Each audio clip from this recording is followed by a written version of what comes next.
배우신 여러분들을 환영하고 축복합니다. 네, 옆 사람을 축복해 주시기 바랍니다. 잘 오셨습니다 하고 네, 축복해 주시기 바랍니다. 네, 광고 하나 드리겠습니다. 혹시 들어오시면서 제 자리에 앉아 계시다가 음료수를 받지 못하신 분들은 나가시면서 바깥에 배치되어 있습니다.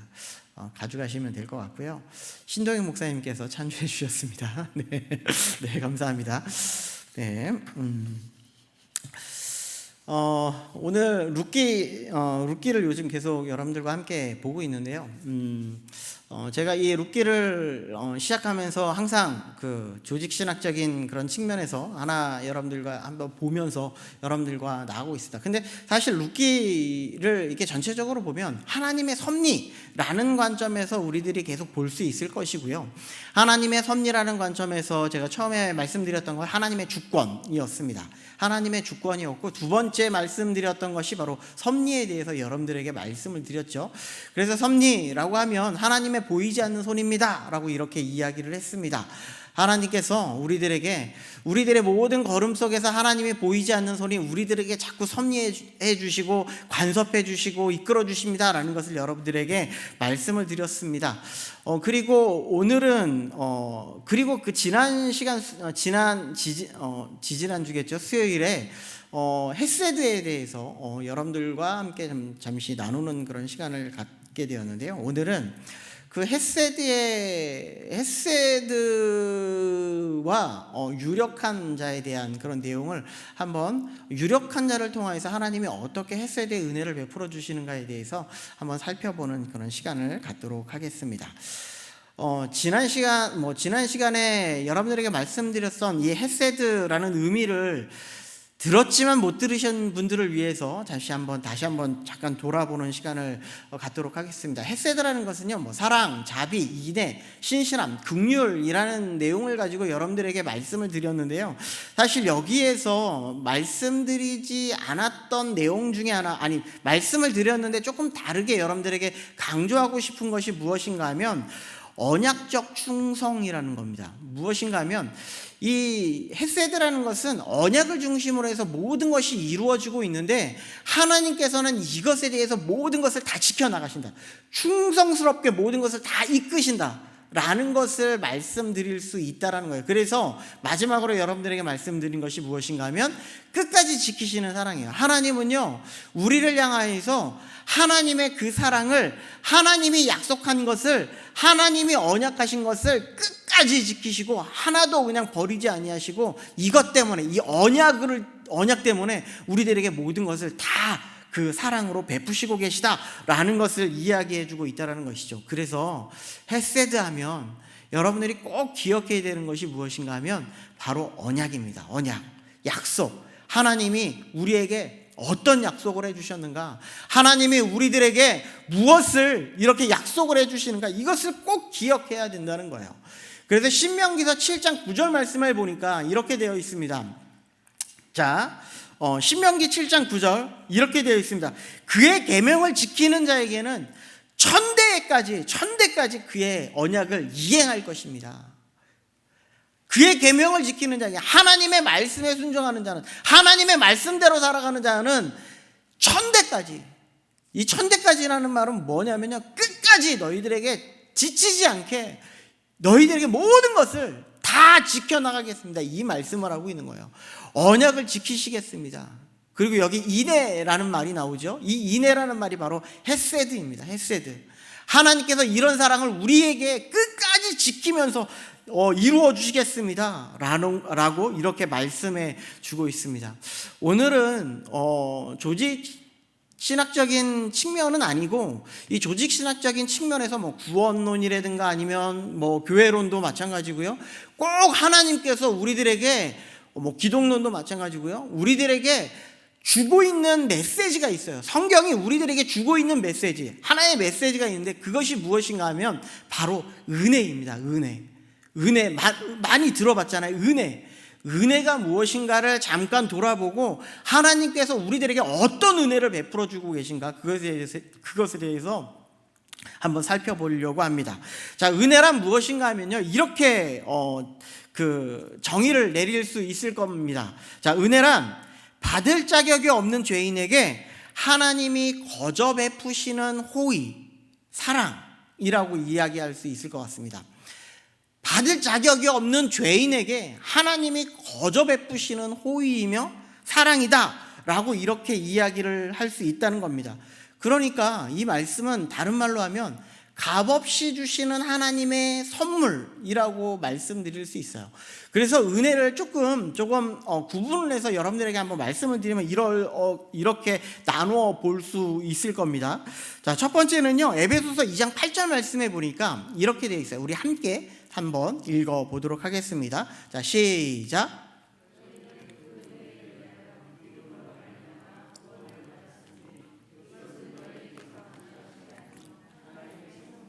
아멘. 하나님의 선물입니다. 값없이 주시는 하나님의 선물이 바로 은혜예요. 그래서 첫 번째는 자격 없는 자에게 주시는 것입니다. 은혜는요, 우리가 자격이 있어서 받는 것이 아니라 자격 없는 자에게 거저 주시는 하나님의 은혜입니다 라는 것을 말씀해 주고 있어요. 로마서 5장 8절 보이시죠? 우리 같이 한번 읽어볼까요? 시작. 우리가 아직 죄인 되었을 때에 그리스도께서 우리를 위하여 죽으셨으므로. 뭐냐면요, 우리가 의롭기 때문에 이렇게 하나님의 은혜를 입은 것이 아니라 우리가 죄인 되었을 때에, 우리가 아직 하나님 앞에 어떤 은혜도 받지 못하고 우리는 어떤 자격도 갖추지 못했지만 하나님이, 우리가 죄인 되었지만 죄인 된 그런 상태에서 하나님이 우리를 선택해 주시고 하나님이 우리에게 선물을 허락해 주셨다, 이 말씀을 해주고 있는 거예요. 그래, 두 번째 볼까요? 값없이 주어지는 은혜입니다. 로마서 11장 6절인데요. 자, 같이 읽겠습니다. 자, 시작.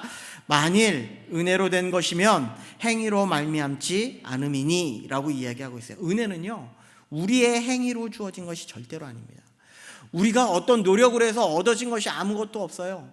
우리가 어떤 열심을 통하여서 얻어진 것이 아무것도 없습니다. 우리들이 아무리 열심히 교회에서 봉사한다고 한들 그것이 구원의 공로가 될 수 없음을 말씀해주고 있는 거예요. 그렇다고 해서 봉사하지 마십시오, 이걸 얘기하는 게 아니에요. 하나님은요, 우리가 이 봉사라는 것은요, 우리가 얼마나 하나님 앞에 놀라우신 은혜를 입고 나니까 하나님 앞에 갚을 길 없는 그런 마음이 우리들에게 봉사로 드러나고 있는 거예요. 마지막이요, 세 번째는 무엇인가 하면요, 하나님이 먼저 베풀어 주신 겁니다. 그 시발점이 하나님이라는 거예요. 의뢰의 시발점은 하나님입니다. 자, 요한일서 4장 19절 말씀을 같이 읽겠습니다. 자, 시작. 우리가 사랑함은 그가 먼저 우리를 사랑하셨음이니라. 그 사랑이요, 하나님이 우리를 은혜를 베풀어 주시고 우리를 선택해 주신 거 다른 것에 기인한 것이 아니라 하나님이 먼저 우리를 사랑해 주셨고, 하나님 우리가 사랑합니다 아무리 이렇게 외친들, 우리가 먼저 하나님을 사랑하지 않았습니까? 이렇게 외친들 아니에요. 절대로 아니에요. 하나님이 먼저 우리를 사랑해 주셔서 우리를 선택해 주시고 우리를 구원해 주시기로 작정하셨다, 이 말씀을 하고 있는 거예요. 하나님은 태초부터 에베소서 1장 4절에 그렇게 나와 있잖아요. 창세전에 우리를 선택하셨습니다. 하나님께서 예비해 주셨고 작정하셨다고 이렇게 이야기하고 있어요. 이것이 하나님이 우리들에게 베풀어 주신 은혜라고 이렇게 말씀을 드릴 수 있습니다. 그러니까 그 시작은 누구예요? 하나님이에요. 그러니까 우리가 자랑할 것이 있어요, 없어요? 아무것도 없어요. 우리의 구원은요, 우리가 자랑할 것이 아무것도 없어요. 그냥 하나님이 우리에게 베풀어 주신 은혜에 감사하고 찬양하고 영광 돌리는 그런 삶을 사랑하는 것이다, 이렇게 말씀드릴 수 있다는 겁니다. 우리는 이런 은혜를 오늘 본문을 통하여서 이야기해주고 있는 그 헷세드의 사랑이 있다라는 것을 우리는 기억하면서 오늘 본문을 한번 살펴보도록 할게요. 먼저 이 룻기라는 것이 구조적인 부분을 한번 생각해 보려고 하는데요. 1장을 여러분들이 한번 보시면 이 중심에는 원래는 엘리멜렉이 있었습니다. 엘리멜렉이 그 땅에 흉년이 일어나니까 어떻게 해요? 그냥 모압 땅으로 이주를 해서 먹고 살기 위해서 어쩔 수 없이 그쪽으로 이주를 했다라는 거예요. 그런데 이 중심은요, 나오미입니다. 나오미가 엘리멜렉과 함께 아들과 함께 모압 지방으로 갔는데 남편이 죽어요. 이 남편 죽는 것도 서러운데 며느리를 얻는 잠시의 기쁨도 잠시인데 그 아들도 죽어요. 아들이 둘이 있었습니다. 모두 다 죽었습니다. 그러면서 지금 이 나오미가 뭐라고 고백하고 있냐면요, 나를 나오미라고 부르지 마십시오. 나를 마라라고 부르십시오. 이렇게 고백하고 있어요. 나는 마라입니다. 마라와 같은 삶을 살고 있습니다. 나는 고통의 연속입니다. 나는 정말 비어진 텅 빈 삶을 살아가고 있는 그런 사람입니다. 이렇게 고백하고 있다는 거예요. 이런 가운데에 이런 삶 가운데에 하나님께서 그를 그냥 내버려 두시지 아니하시고 하나님께서 은혜를 베푸셨는데 끝까지 지키시는 사랑을 베풀어 주셨는데 그걸 누구를 붙여주셨냐면요, 텅 빈 그의 마음 가운데 룻을 붙여주셔요. 룻을 통하여서 그를 끝까지 사랑할 수 있는 그런 마음을 허락해 주신다는 거예요. 그것이 룻을 통하여서 이루어집니다. 또 하나 하나님께서 채워주시는 은혜가 있었는데 그것이 무엇이냐면 때를 따라 하나님께서 베풀어 주시는 은혜입니다. 하나님이요, 어떻게 그렇게 가장 좋은 때를 그에게 좋은 방법으로 이끌어 주셨을까요? 딱 도착하고 나니까 곡식을 처음 거두는 절기에 그를 이끄셨다라고 이렇게 이야기를 하고 있습니다. 하나님이 보이지 않는 손으로 그들을 계속 이끌어 가시는 거예요. 이것이 헷세드 아닙니까? 헷세드의 사랑 아니에요? 하나님이 보이지 않게 우리들에게 때에 따라서 먹이시고 모든 것을 입히시고 모든 것을 인도하시는 하나님의 사랑 아닙니까? 이것이 지금 나오미를 통하여서 지금 보여주는 사랑 아니에요? 하나님께서 이 나오미에게 이런 은혜를 베풀어 주셨습니다. 그런데 이제 나오미에게 이런 사랑을 베풀었다면, 이것이 1장의 모습이었다면 2장에서는 이제 조금 달라지는 모습이 보일 거예요.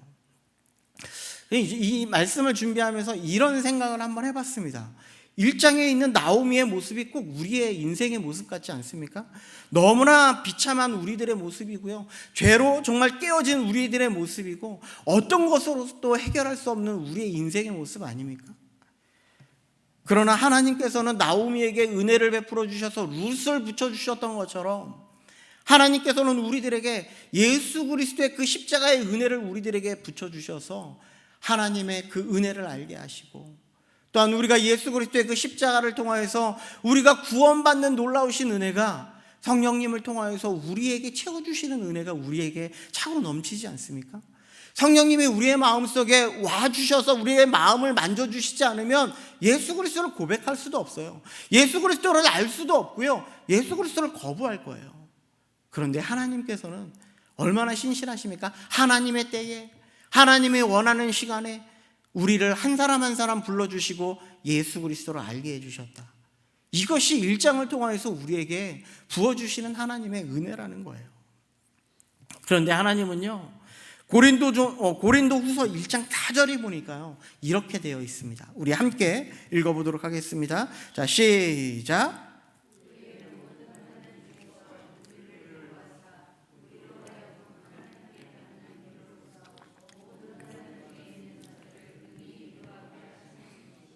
무슨 말인지 아시겠습니까? 이 말은요, 무슨 말인가 하면요, 다른 것이 아니라 하나님께서 우리를 위로하신 이유는 다른 사람을 위로하라고, 이 얘기예요. 다른 사람을 위로하게 하기 위해서 지금 우리들에게 은혜를 지금 베풀고 계시다. 하나님께 우리에게 은혜를 베푸시는 이유가 다른 사람들에게 이 은혜를 전달하라고 이렇게 지금 은혜를 베풀어 주시고 계시다. 마태복음 18장 33절 말씀을 한번 볼까요?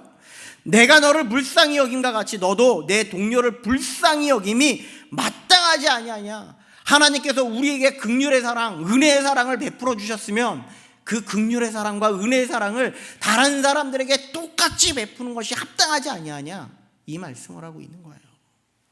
그러니까 무엇인가 하면요, 하나님은요, 우리들에게 이 나오미에게 하나님의 이 은혜의 사랑을, 하나님의 은혜를, 헷세드의 사랑을 베풀어 주셨으면 거기에서 머무르는 것이 아니라 그것이 흘러가야 됩니다. 이 말씀을 하고 있는 거예요.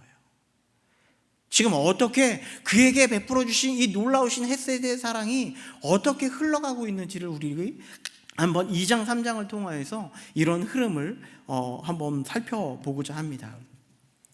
오늘 1절 말씀에 보니까요, 이렇게 되어 있습니다. 같이 읽겠습니다. 자, 시작. 나오미의 남편 엘리멜렉의 친족으로 유력한 자가 있으니 그의 이름은 보아스더라. 오늘 본문에서 가장 중요한 것 중에 하나를 택하자면 바로 이 유력한 자입니다. 친족으로서 유력한 자라고 이렇게 이야기를 하고 있어요. 오늘 드디어 새로운 헷세대를 우리들에게 보여주시고자 하고 있다라는 것을 말씀해주고 있습니다. 엘리멜렉의 친족으로 유력한 자라고 이렇게 말씀하고 있는 것은 두 가지 의미가 있어요. 유력한 자라는 것은요, 첫 번째, 가진 자였다는 거예요. 재정적으로 풍성한 자였다는 것을 말씀해주고 있어요. 요즘으로 말하자면 좀 사는 사람들을 얘기하고 있어요. 하나님께서 이 가진 자를, 유력한 자를 통하여서 말씀해주고 있다는 거예요. 이때 당시에 유력한 자가 되려면 어느 정도 재력을 가지고 있어야만이 그 사람을 책임질 수 있는 그런 역할을 할 수 있다는 것을 말씀해주고 있고요. 또 두 번째는 무엇인가 하면요, 영향력이 있는 사람이었다라는 거예요. 유력한 자가 영향력이 있는 사람이었다. 우리는 어떤 사람이 영향력 있는 사람일까요? 뭐 정치인이 영향력 있는 사람일까요? 아니면 개그맨이 영향력 있는 사람일까요? 유재석 같은 사람이 영향력 있는 사람이라고 이야기할 수 있을까요? 이때 당시에 이 영향력이 있다라는 것은 무엇인가 하면, 이때 당시에 이 시대적인 상황을 보면 지금 사사시대였습니다. 사사시대는요, 어떤 시대인가 하면 자신의 소견에 옳은 대로 행하는 시대였어요. 내 생각이 최고인 세상이에요. 하나님의 말씀이 있지만, 하나님의 율법이 있었지만 그것이 중요하지 않았습니다. 내 뜻이 최고였고, 내가 원하는 대로의 삶이 최고였고요, 내가 주장하는 모든 삶이 최고였습니다. 그런데 이 여기에서 영향력이 있다라는 것은 어떤 의미냐면, 하나님의 율법을 그래도 지켜나가는 자였다. 하나님께서 원하시는 뜻을 이루어가는 자였다. 이 말씀을 하고 있다라는 거예요. 그 시대에 하나님의 말씀을, 율법을 묵상하면서 하나님이 우리에게 원하시는 것이 무엇인지, 하나님을 사랑하라고 하셨지, 하나님을 사랑하고 하나님을 경외하는 사람이었어요. 뿐만 아니라 내 이웃을 내 몸과 같이 사랑하라고 하셨지, 내 모든 것을 취하기보다, 내 곡식을 모든 것을 떨기보다 남겨두라고 하셨지, 이것이 하나님의 뜻이야. 이것을 알고 남겨두는 신앙을 가진 거예요. 그 사람이 누구였냐? 바로 보아스였다라는 것을 이야기해주고 있는 것이죠. 또 친족이라는 의미가 있습니다. 이 친족을 알기 위해서는 우리가 무엇을 알아야 되냐면요, 고엘이라는 그런 제도를 좀 알 필요가 있습니다. 고엘은 무엇인가 하면, PPT 한번 넘겨주시면요, 이렇게 되어 있어요. 히브리어로 이 고엘은 되찾다, 속량하다, 구속하다라는 그런 의미를 가지고 있습니다. 이 되찾다, 속량하다, 구속하다 라고 하면 우리들이 너무나 잘 알고 있는 표현 아닙니까? 하나님의 대속의 사랑, 하나님의 구속의 사랑, 이 모든 것을 우리들이 그 예수 그리스도를 통하여서 우리는 다 찾아볼 수 있는 거 아닙니까? 그런데 제가 이 고엘이라는 뜻을 챗GPT에다가 물어봤어요. 유초등부식으로 이야기하면 어떻게 대답해 줄래? 라고 이렇게 물어봤더니, 가까운 가족을 대신해서 도와주는 사람, 이렇게 표현하더라고요. 가까운 가족을 대신해서 도와줄 수 있는 사람, 내 옆에 있는 사람을 도와줄 수 있는 사람, 누가 도와줄 수 있을까요? 힘 있는 사람? 재력이 있는 사람? 돈이 있어도 도와줄 마음이 없으면은 도와줄 수가 없는 사람이에요. 그리고 이것의 뜻은요, 속량자, 그리고 친족 구원자라는 표현으로도 사용하기도 합니다. 우리는 여기에서요, 구원이라는 의미를 한번 좀 생각해 보겠습니다. 누가 구원을 얻죠? 아까 처음에도 은혜라는 표현에서 똑같이 말씀을 드렸지만, 완전히 망한 인생 가운데 누군가가 대가를 지불해서 우리를 구원해 주는 겁니다. 하나님은요, 우리가 우리의 인생 가운데 우리의 인생을 돌아보면요, 우리가 어떠한 정말 무엇인가를 얻을 수 있는 그런 사람이 아님에도 불구하고 하나님께서 우리를 완전히 망한 인생 가운데에서 우리를 구원해 주셨다 말씀하고 있는 거예요. 조금 다른 표현으로 해볼까요? 우리가 이전보다, 여러분들 예수 믿기 전보다, 예수를 모태신앙은 어쩔 수 없겠지만 예수 그리스도를 믿기 전보다, 믿고 난 후에, 예수 그리스도를 만나기 전보다 예수 그리스도를 만난 후의 삶이 여러분들은 어떻습니까? 저는 중학교 때 예수 그리스도를 영접했기 때문에 이전의 삶보다 이후의 삶이 전혀 달라졌습니다. 내가 추구하고 있는 핵심이 달라졌어요. 내가 무엇을 위해서 나아가야 되는지가 달라졌다는 거예요. 이전의 삶보다 완전히 달라진 삶을 살아가고 있었다는 것을 이야기해 주고 있어요. 하나님은요, 나오미에게 룻을 붙여주셔서 하나님의 헷세드를 보여주셨다면, 이제 2장부터는요 이 룻에게 보아스를 붙여주셔서 하나님의 헷세드의 사랑을 보여주시고자 하신다라는 것을 우리에게 말씀해 주고 있는 것이죠. 그것을 이 고엘이라는 것을 통해서 우리에게 말씀해 주고자 하고 있다라는 겁니다. 빛에만 인생 가운데에서 하나님은요, 보아스를 통하여서 이 나오미의 가정을, 룻의 가정을, 나오미의 가정을 구원하고자 했습니다. 아직 이루어지지는 않았어요. 아직 어떻게 될지도 몰라요. 아직 2장 첫 시작인데, 여러분들 드라마 보시면 드라마를 진행하는 가운데에 저 사람 어떻게 될까? 이렇게 생각할 사람이 저 사람은 이렇게 될 거야 라고 예상하는 사람은 없을 거예요. 아직 어떻게 될지도 몰라요. 그런데 아직 이루어지지 않았지만 하나님께서 이미 이루실 하나님의 헷세드를 바라보는 거예요. 그것을 우리는 바라볼 수 있다는 겁니다. 우리에게도 마찬가지입니다. 빛에만 인생을 살아가고 있는 우리의 인생 가운데에 우리에게 찾아오셔서, 예수 그리스도가 찾아오셔서 우리의 인생을 다 바꿔놓으셨습니다. 하나님께서 그렇게 해주셨고, 우리의 모든 죄를 대속해 주셨고, 우리의 비참한 가운데에서 구원해 주셨어요. 이것이 얼마나 은혜입니까? 하나님이 우리에게 베풀어 주신 그런 사랑 아닙니까? 자, 그러면 은혜의 흐름이 어떻게 이어지는지를 한번 살펴보겠습니다. 2절을 볼게요. 2절입니다. 같이 읽겠습니다. 자, 시작. 모압 여인 룻이 나오미에게 이르되 원하건대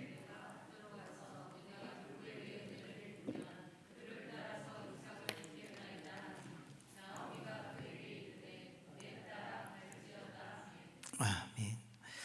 참 신기하지 않습니까? 룻은요, 나오미를 따라오면서 1장 16절에 뭐라고 이야기하냐면 이렇게 이야기해요. 어머니께서 가시는 곳에 나도 가고 어머니께서 머무시는 곳에서 나도 머물겠나이다. 어머니의 백성이 나의 백성이 되고 어머니의 하나님이 나의 하나님이 됩니다. 얼마나 놀라운 고백입니까? 이런 룻의 고백은요, 무엇인가 하면 나는 이제 모압이라는 그런 족속의 그런 신을 따르지도 아니할 것이고, 나는 이 모압이라는 이런 정체성을 다 버리고 이제는 하나님만 따라가고 이제 하나님의 백성으로서, 이스라엘 백성으로서의 삶을 살아가겠습니다, 이 말씀을 하고 있는 거거든요. 그런데 지금 여기에서 어떤 모습을 우리는 볼 수 있냐면요, 사람들의 인식 속에서는, 이스라엘 백성들의 인식 속에서는 이 여인을 무엇이라고 이야기하냐면 모압 여인 룻이라고 이야기를 해요. 나의 고백도 무색하게 많은 사람들의 눈에는 이 사람은요 모압 여인이에요. 6절도 한번 보실까요? 6절을 보면 베는 자를 거느린 사환이 대답하여 이르되 이는 나오미와 함께 모압 지방에서 돌아온 모압 소녀인데요. 뭐라고 얘기하냐면요, 지금 유대 사람들에게는요, 그들의 인식 속에 저 룻이라는 여인은요 모압 여인이에요. 모압 여인이 어떤 사람들이냐면요, 모든 것을 다 포기했지만 이스라엘 백성들이 바라보는 시각은 계속 모압 여인이라는 것인데, 이것이 왜 중요하냐면 이 모압이나 암몬 사람들은요, 신명기에 보니까 뭐라고 되어 있냐면요, 여호와의 총회에 들어오지 못하리라. 이 말씀은요, 다른 말로 하면요, 그들은 구원받지 못할 겁니다, 이 말씀을 하고 있는 거예요. 왜 그랬냐면 이스라엘 백성들이 출애굽을 하고 난 다음에 하나님께서 그들에게 떡과 물로 그들을 영접하지 않았다. 그렇기 때문에 그들은 여호와의 총회에 들어오지 못할 것이다. 그리고 또 하나, 부올의 아들 발람에게 뇌물을 주어서 저주하게 하였다. 그렇기 때문에 그들은 이런 여호와의 총회에 들어오지 못하게 할 것이다 라는 거예요. 이 말씀은 뭐냐면요, 그들은 절대로 하나님의 은혜 가운데 설 수 없습니다 라는 것을 말씀해 주고 있죠. 근데 지금 룻은 어떻게 됐어요? 하나님의 은혜 가운데 지금 있잖아요. 어떻게 이렇게 될 수 있을까요? 사람의 생각으로는 이 사람은 하나님의 은혜 가운데 서면 안 돼요. 그런데 지금 하나님께서는 하나님의 전적인 은혜로 말미암아 지금 이런 은혜를 지금 부어주시고 계시다, 이 말씀을 하고 있는 거예요. 다른 말로 해볼까요? 모압 여인에게는요, 정말 은혜가 필요했습니다. 하나님의 은혜가 아니고서는 살아갈 수가 없는 존재예요. 지금 현실이 그래요. 이 은혜가 필요하다는 것은요, 다른 말로 하면 이렇게 표현할 수 있을 것 같아요. 우리에게는 답이 없습니다. 우리에게는 답이 없습니다. 여러분들의 삶 속에서 답이 있습니까? 여러분들은 모든 것에 하나님 앞에 딱 기도하면 모든 것이 다 이루어지는 그런 은혜를 살아가고 있습니까? 아니요. 저는 기도해도 이렇게 응답이 안 되는 것이 왜 이렇게 많은지 모르겠어요. 하나님 앞에 때를 써보기도 하고요, 그냥 울어보기도 하고요, 한숨을 내쉬기도 하고요. 그런데 응답되는 것이 아무것도 없어요. 나에게는 아무런 답이 없어요. 하나님께만 답이 있습니다. 하나님이 이끌어 주셔야만 모든 것을 이룰 수 있음을 말씀해 주고 있는 거예요. 그래서 마지막으로 하나님의 보이지 않는 손을 우리는 계속 바라봐야 돼요. 하나님의 섭리를 바라봐야 된다는 거예요. 3절을 보면요, 이렇게 이야기합니다. 룻이 가서 베는 자를 따라 밭에서 이삭을 줍는데 우연히 엘리멜렉의 친족 보아스에게 속한 밭에 이르렀더라. 세상 사람들은 이렇게 이야기합니다. 우연히. 여기 그렇게 돼 있잖아요. 우연히. 세상 사람들은 이렇게 된 걸, 우리의 진짜 정말 우연이네, 이렇게 이야기를 합니다. 그런데 하나님의 보이지 않는 손은요, 룻을 지금 친족 보아스에게 속한 밭에 이르게 하시는 은혜를 베풀어 주신다는 거예요. 4절도 볼까요? 마침 보아스가 베들레헴에서부터 와서 베는 자들에게 이르되 여호와께서 너희와 함께 하시기를 원하노라 하니 그들이 대답하되 여호와께서 당신에게 복 주시기를 원하나이다. 하나님의 보이지 않는 손은요, 보아스를 곡식을 베는 곳으로 인도하고 있다는 거예요. 보아스를 곡식 베는 곳으로 인도하게 하셔서 무엇을 보게 하시냐면요, 7절을 같이 한번 읽어보도록 하겠습니다. 7절입니다. 자, 시작. 그의 말이 나로 베는 자를 따라 단 사이에서 이삭을 줍게 하소서 하였고 아침부터 와서는 잠시 집에서 쉰 외에 지금까지 계속하는 중이니라. 보아스가 주목하고 있는 사람이 누구냐면요, 룻을 주목하고 있다는 거예요. 무엇을 바라보냐면요, 그의 성실을 바라보게 하는 거예요. 룻은 무엇 때문에 이렇게 계속 쉬지도 않고 집에서 잠시 쉬고 난 다음에 계속해서 이렇게 이삭을 줍는 일을 행했을까요? 나오미에게 은혜를 베풀기를 위해서. 하나님이 나에게 맡겨주신 것은 무엇인가 하면 나오미에게 헤세드의 사랑을 끝까지 하는 거예요. 이것이 하나님이 룻을 통하여서 행하신 거예요. 룻은 그렇게 나오미에게 행하고 있는 것이고요. 룻은 나오미에게 끝까지 사랑을 하는 겁니다. 그런데 이런 은혜가 앞으로 보겠지만 보아스가 룻을 향하여서 끝까지 사랑을 합니다. 그럼 보아스는 어떻게 될까요? 하나님께서 보아스를 끝까지 사랑해 주셔서 그를 통하여서 다윗의 자손이 태어나게 되는 것이죠. 또 끝까지 사랑해 주셔서 예수 그리스도가 나오게 되는 겁니다. 이것이 하나님의 사랑이에요. 하나님은 우리를 끝까지 사랑해 주셔서 어떻게 하셨어요?